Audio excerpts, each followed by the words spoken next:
আজ 9 অগস্ট শনিবার শুরু করছি আজকের বাছাই করা তাজা খবরের প্রথমেই দেখে নেব আজকের সংবাদ শিরোনাম। অভয়ার মৃত্যুর 1 বছর পূর্ণ হলো, কিন্তু কবে হবে বিচার? অভিশপ্ত সেই 8ই অগস্টের কথা মনে আছে নিশ্চয়ই। অভয়ের বিচার চেয়ে এবারে কলেজ স্কোয়ার থেকে মহা মিছিল শুরু হলো মশাল মিছিল।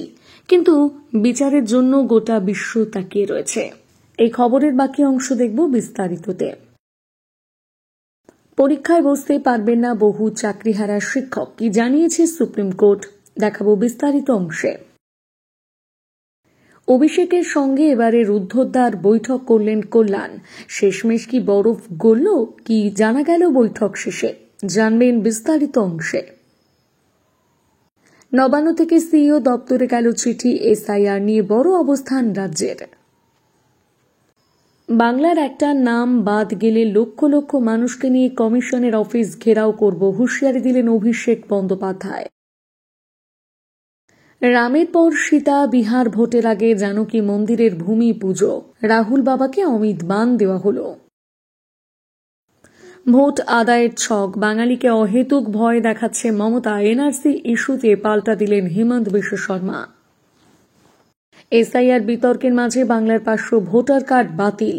এবারে শুরু করব আজকের বিস্তারিত খবর, চোখ রাখুন আমাদের পর্দায়। আসছি বিস্তারিত খবরে। কাল ছিল সেই অভিশপ্ত 8ই অগস্ট। অভয়ের বিচার চেয়ে কলেজ স্কোয়ার থেকে শুরু হলো মশাল মিছিল। রাত 9টায় কলেজ স্কোয়ার থেকে মিছিল শুরু হয়। কাল অভিশপ্ত সেই 8ই অগস্ট ছিল আরজিকর হাসপাতালে অভয়া ধর্ষণ ও খুনের ঘটনায় 1 বছর পেরিয়ে গেলেও এখনো বিচার মেলেনি। সেই নৃশংসতার বর্ষপূর্তিতে শুক্রবার রাত দখলের ডাক দিয়েছিল West Bengal junior doctors front. রাত 9টায় কলেজ স্কোয়ার থেকে মশাল মিছিল শ্যামবাজার পর্যন্ত হয়। ভোর 4টে পর্যন্ত এই কর্মসূচি শ্যামবাজারে অবস্থান। শনিবার রাখি বন্ধন কর্মসূচি রাত দখলের প্রতিটা মুহূর্তের খুঁটিনাটির আমরা আপনাদের সামনে তুলে ধরব। রাত 9:05 অভয়ের বিচার চেয়ে শুক্রবার রাত দখলে নামে West Bengal junior doctors forum. রাত 9টায় কলেজ স্কোয়ার থেকে শুরু হয়েছে মিছিল। অভয়ের বিচারের দাবিতে ব্যানার, জাতীয় পতাকা হাতে স্লোগান দিতে দেখা যায় প্রতিবাদীদের। মশাল হাতে পথে নামেন ডাক্তাররা। পরীক্ষায় বসতে পারবেন না বহু চাকরিহারা শিক্ষক, কি জানালো supreme court. School service commission 2025 নিয়োগ সংক্রান্ত নতুন বিজ্ঞপ্তি নিয়ে কলকাতা হাইকোর্টের নির্দেশে হস্তক্ষেপ করল না সুপ্রিম কোর্ট। শীর্ষ আদালত স্পষ্ট জানিয়েছে, সকল চাকরি প্রার্থীকে বয়সে ছাড় দেওয়া যাবে না, তবে মানবিক কারণ থাকলে ব্যতিক্রম করা যেতে পারে।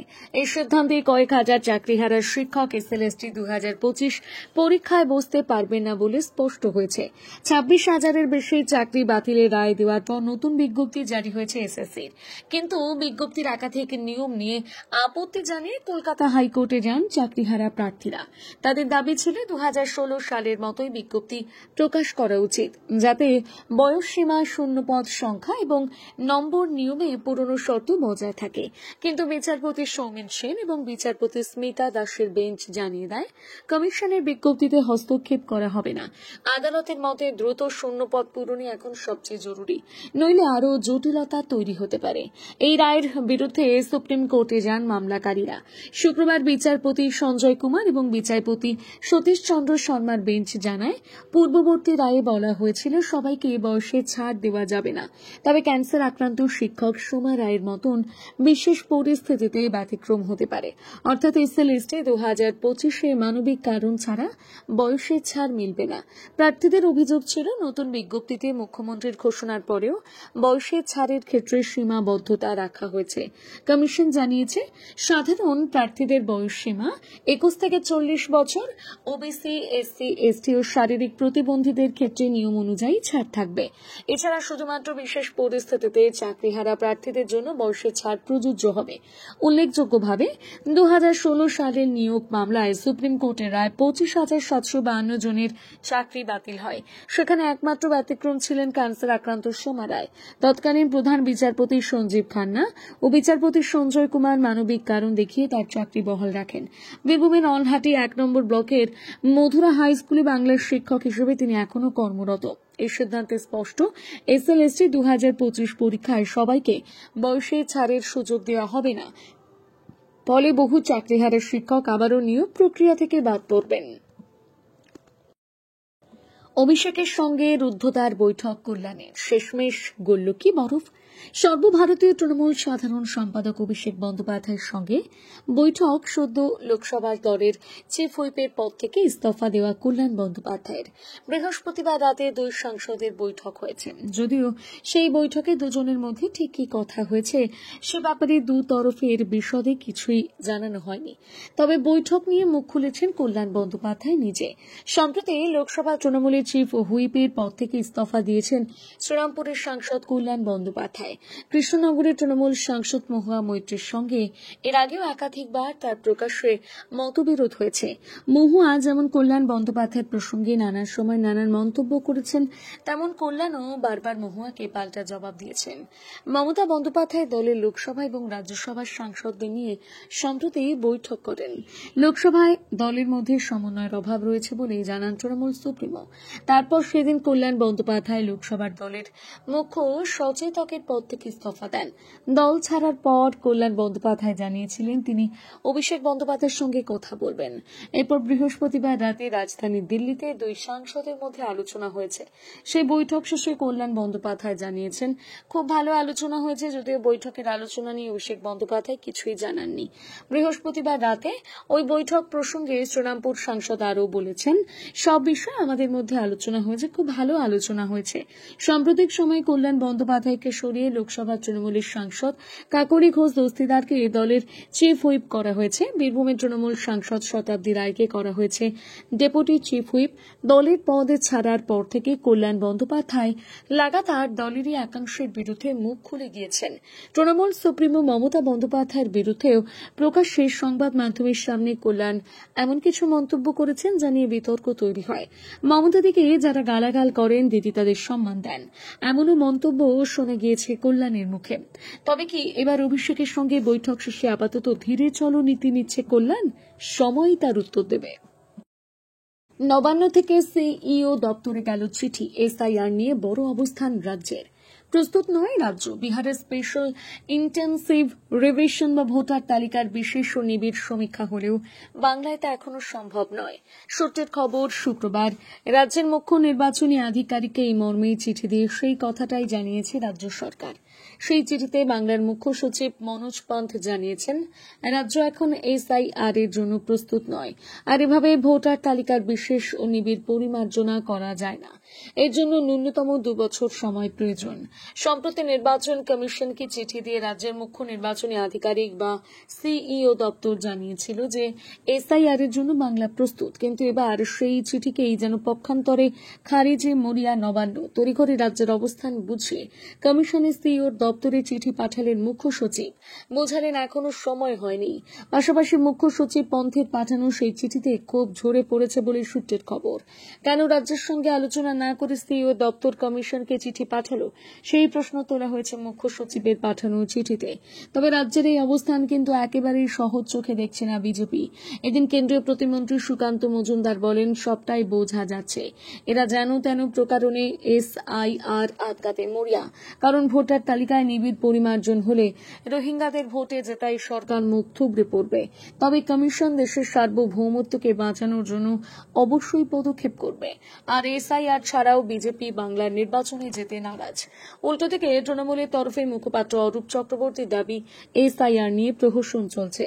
রাহুল গান্ধী তো তথ্য তুলে ভোট চুরি দেখালেন, নির্বাচন কমিশন আগে সেগুলোর জবাব দিক। উল্লেখ্য, এসআইআর নিয়ে নির্বাচন কমিশনে নবান্নর সঙ্গে সংঘাত যেন চড়ছে। আর সংঘাতের সূত্রপাত বিহারের পরিমার্জন পর্ব মেটার খানিক পর থেকে। হঠাৎ করে মুখ্য সচিবের কাছে চিঠি দিয়ে নির্বাচন কমিশন জানিয়েছিল রাজ্যের সিইও দপ্তরকে স্বতন্ত্র করতে হবে, অর্থাৎ স্বাধীন হতে চায় রাজ্য মুখ্য নির্বাচনী আধিকারিকের দপ্তর। বাংলায় একটা নাম বাদ গেলে লক্ষ লক্ষ মানুষকে নিয়ে কমিশনের অফিস ঘেরাও করব, হুঁশিয়ারি অভিষেকের। ভোটার তালিকা সংশোধনের নামে বাংলার গরিবদের নাম বাদ দেওয়ার চেষ্টা চলছে। অভিযোগ তুলে এবার নিবিড় ভোটার সংশোধনী নিয়ে সরব হলেন তৃণমূলের সর্বভারতীয় সাধারণ সম্পাদক অভিষেক বন্দ্যোপাধ্যায়। কড়া ভাষায় হুঁশিয়ারি দিয়ে তিনি বললেন, বাংলার একটা নামও যদি বাদ যায় তাহলে লক্ষ লক্ষ মানুষকে নিয়ে কমিশনের অফিস ঘেরাও করব। শুক্রবার এক সাংবাদিক বৈঠকে অভিষেক বলেন, 2014 বিজেপির কেন্দ্রে যে ক্ষমতায় আসার পর থেকে বাংলায় টেস্ট ট্রায়াল চালিয়ে দেখছে, প্রতিবার হেরেছে। এবার ভোটাধিকার কেড়ে নেওয়ার ছক করছে, তাই এনেছে এসআইআর, যাতে গরিবদের নাম তালিকা থেকে বাদ দেওয়া যায়। এই ইস্যুতে নির্বাচন কমিশনের ভূমিকা নিয়ে তীব্র প্রশ্ন তোলেন তিনি। বলেন, এই এসআইআর আসলে স্যার বিজেপি নেতাদের কথা মতন চলা, কমিশনের একাংশ সেটাই করছে। এই কারচুপি আমরা বরদাস্ত করব না। প্রসঙ্গত, এসআইআর নিয়ে ইতিমধ্যে ভোট কারচুপির অভিযোগ এনেছেন কংগ্রেস নেতা রাহুল গান্ধী। অভিযোগ, বিজেপি এবং কমিশন একত্রিতভাবে ভোট চুরি করছে। একই সুরে অভিযোগকে বলেন, কেন্দ্র কিছু লুকোতে চাইছে, সে কারণে এসআইআর নিয়ে সরকার আলোচনা চাইছে না। এসআইআর নিয়ে আগামী 11ই অগস্ট বিরোধীরা একত্রিতভাবে কমিশনের সঙ্গে দেখা করতে চলেছে। তারপর আন্দোলনের পরবর্তী রূপরেখা ঠিক হবে বলে তিনি জানান। শুধু এসআইআর নয়, কেন্দ্রীয় সরকারকে এক হাত নিতে গিয়ে 100 দিনের কাজ, জলজীবন মিশনের বকেয়া টাকা এবং টিকাকরণ বন্ধ হয়ে যাওয়ার ইস্যু তুলে ক্ষোভ উগরে দেন অভিষেক। ডায়মন্ড হারবারের সাংসদ আরও বলেন, কোর্ট বলছে 1 অগস্ট থেকে 100 দিনের কাজ দিতে হবে। আজ 8ই অগস্ট, এখনো 1 টাকাও দেয়নি কেন্দ্র। জলজীবন মিশনের 2,500 কোটি টাকাও বকেয়া। বাংলায় টিকাকরণ হঠাৎ বন্ধ হয়ে যাওয়ার প্রসঙ্গে অভিষেক জানান, এই বিষয়ে আমি স্বাস্থ্য দপ্তরের মন্ত্রীদের সঙ্গে কথা বলবো, কেন এমন হলো তা জানবো। রামের পর এবার সীতা। বিহার ভোটের আগে জানকী মন্দিরের ভূমি পুজো, রাহুল বাবাকে অমিত বান। রাম মন্দিরের পর এবার সীতা মাইয়ার জন্মস্থানে জানকী মন্দির। বিহার বিধানসভা ভোটের আগে ফের ধর্মের তাস বিজেপির। শুক্রবার কেন্দ্রীয় স্বরাষ্ট্রমন্ত্রী অমিত শাহ বিহারে সীতামড়িতে জানকী মন্দিরের ভূমি পুজো করলেন। রাজ্যের জেডিইউ নেতা মুখ্যমন্ত্রী নীতিশ কুমার অনুষ্ঠানে হাজির ছিলেন। সীতামড়ির পুনরা ধামে গড়ে উঠবে সীতার মন্দির। এদিন তারই শিলান্যাস প্রতিষ্ঠিত হল। পৌরাণিক বিশ্বাস অনুযায়ী মিথিলার এই জায়গায় জন্ম নিয়েছিলেন সীতা। কথায় আছে, দিল্লি জয়ের যাত্রা শুরু হয় উত্তরপ্রদেশ থেকে, আর পাটলিপুত্রের সিংহাসন ঠিক করে মিথিলা। এই এলাকায় এককালে লালু প্রসাদ যাদবের আরজেডির প্রতিপত্তি ছিল। এখন লালু তেজস্বী যাদবের সেই দুর্গ গুড়িয়ে মিথিলার শাসন করে জেডিইউ বিজেপির জোট। এদিন অমিত শাহ জানকী মন্দিরের ভূমি পুজো করে সেই দুর্গ আরো মজবুত করার ভিত গড়ে দিলেন। পুনৌরা ধামে 67 একর জমির ওপর গড়ে উঠবে সুদৃশ্য জানকী মন্দির। এখানে সীতার জন্মস্থান বলে একটা ছোট্ট মন্দির দীর্ঘদিন ধরে আছে। তবে নতুন বিশাল আকারের মন্দিরটি মাত্র 11 মাসেই গড়ে উঠবে বলে সরকারি সূত্রে জানা গিয়েছে। উল্লেখ্য, তার আগে আগামী নভেম্বরে সম্ভবত অনুষ্ঠিত হবে বিধানসভা ভোট। অনুষ্ঠানের ভাষণে শাহ মিথিলা অঞ্চলের সাংস্কৃতিক ঐতিহ্যের সুবিশাল পরম্পরার বর্ণনা দেন। রামায়ণে লিখিত এই দিনটির কথা স্মরণ করে বলেন, এই সেই পবিত্র দিন যেদিন রাজা জনক ভূমিকর্ষণ করে মা জানকীকে পেয়েছিলেন। এখানে নতুন মন্দিরের স্থাপনায় 890 কোটি টাকা ব্যয় হবে। এর মধ্যে 137 কোটি টাকায় পুরনো মন্দিরের আমূল সংস্কার করা হবে। একই সঙ্গে অমিত শাহ অপারেশন সিঁদুর প্রসঙ্গে বলেন, প্রধানমন্ত্রী নরেন্দ্র মোদী দেশের নিরাপত্তা রক্ষার দৃঢ়তা দেখিয়েছেন। কংগ্রেসের নাম না করে বলেন, একটা সময় ছিল যখন দেশের যে কোনো জায়গায় বোমা বিস্ফোরণ হতো, জঙ্গিরা পালিয়ে যেত, কিন্তু মোদী আসার পর সার্জিক্যাল স্ট্রাইক হয়েছে, এয়ার স্ট্রাইক হয়েছে, আর এখন অপারেশন সিঁদুর হলো। অথচ এখানে লালু অ্যান্ড কোম্পানি সংসদে অপারেশন সিঁদুরের বিরোধিতা করল। লালু কোম্পানি জানে না মোদী সরকারের আমলে দেশের নিরাপত্তা নিয়ে খেলা করার অধিকার কারণ নেই। ভোট আদায়ের ছক, বাঙালিকে অহেতুক ভয় দেখাচ্ছেন মমতা। এনআরসি ইস্যুতে পাল্টা হেমন্ত। আর কয়েক মাস পরই বাংলার বিধানসভা নির্বাচন। তার আগে এই মুহূর্তে রাজ্য রাজনীতির সরগরম এসআইআর নিয়ে।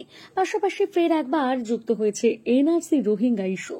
বৃহস্পতিবার ঝাড়গ্রামের সভা থেকে রাজ্যের মুখ্যমন্ত্রী মমতা বন্দ্যোপাধ্যায় ফের দাবি করেছিলেন, ষড়যন্ত্র করে ভোটার তালিকা থেকে নাম বাদ দিয়ে এনআরসি নোটিশ ভরিয়ে দেওয়ার চক্রান্ত হচ্ছে।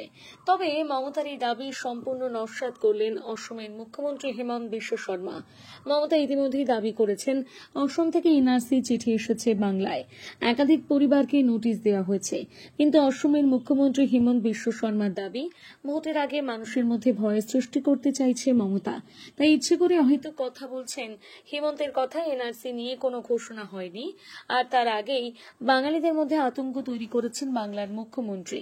এটা ভোট লুটের ছক। মমতা বন্দ্যোপাধ্যায় দাবি করেছেন, এখন শুধু এপিক কার্ড থাকলেই আর হবে না, নতুন করে নাম তোলার চক্রান্ত চলছে, কারণ নিয়ম পাল্টে দিয়েছে। ভোটার ভোটার লিস্টে নাম আছে কিনা আগে তালিকা দেখলেই হবে না, নতুন করে ক্রস চেক করতে হবে। এর পাল্টা গুয়াহাটিতে একটি সাংবাদিক বৈঠকে অসমের মুখ্যমন্ত্রী বলেন, বাঙালিদের থেকে ভোট আদায়ের ছক করেছেন মমতা বন্দ্যোপাধ্যায়। আতঙ্ক তৈরি করার জন্য এনআরসির কথা বলছেন। বিগত 5 বছর ধরে তা বলে যাচ্ছেন, কিন্তু এখনো এমন কিছু নিয়ে ঘোষণা হয়নি। বিশ্ব আদিবাসী দিবস উপলক্ষে ঝাড়গ্রামে সভা ছিল মুখ্যমন্ত্রীর।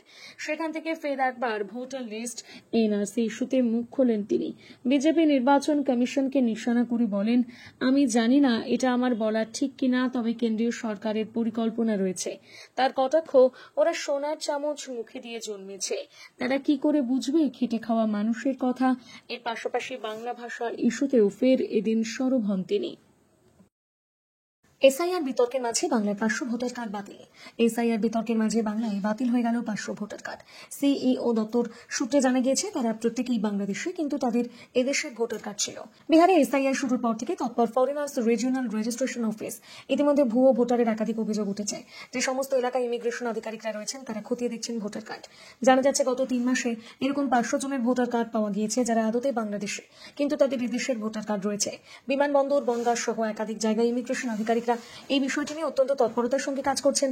এই ধরনের ভোটার কার্ড সংক্রান্ত সমস্ত তথ্য তারা নির্বাচন কমিশনের কাছে জমা করছেন। কমিশন সব খতিয়ে দেখে বাংলাদেশি হিসেবে চিহ্নিতদের ভোটার কার্ড বাতিল করেছে। শুক্রবার এরকম 2 জনের ভোটার কার্ড পাওয়া গিয়েছে, যারা আদতে বাংলাদেশি। এদিন 2 জনের তথ্য মুখ্য সচিবকে দেয় কমিশন। 2 জনের কাছে ভুয়ো ভোটার কার্ড ছিল। কমিশন সূত্রে খবর, যাদের এখনো পর্যন্ত ভোটার কার্ড বাতিল করা হয়েছে তারা আর অন্য কোনো দেশের নয়, কেবল বাংলাদেশের বাসিন্দা। এই বিষয়টি কমিশন আরো গুরুত্ব দিয়ে দিচ্ছে। এমনিতে এসআইআর বিতর্কে তথ্য রাজ্য। বিহারের পর বাংলা স্পেশাল ইন্টেন্সিভ রিভিশন শুরু করতে পারে জাতীয় নির্বাচন কমিশন। নবান্নের তরফে রাজ্যের মুখ্য নির্বাচনী আধিকারিককে চিঠি দিয়ে জানানো হয়েছে, রাজ্য এখন এসআইআর এর জন্য প্রস্তুত নয়। এবার বাংলায় ভোটার তালিকা সংশোধন নিয়ে বিজেপি নির্বাচন কমিশনকে নিশানা করলেন তৃণমূল সর্বভারতীয় সাধারণ সম্পাদক অভিষেক বন্দ্যোপাধ্যায়। আরো ভালো ভালো খবর দেখতে সাবস্ক্রাইব করুন বাংলা হান্টের ইউটিউব চ্যানেল। বাংলা হান্টের আরো খবর দেখতে নজর রাখুন। বাংলা খবর মানেই বাংলা হান্ট।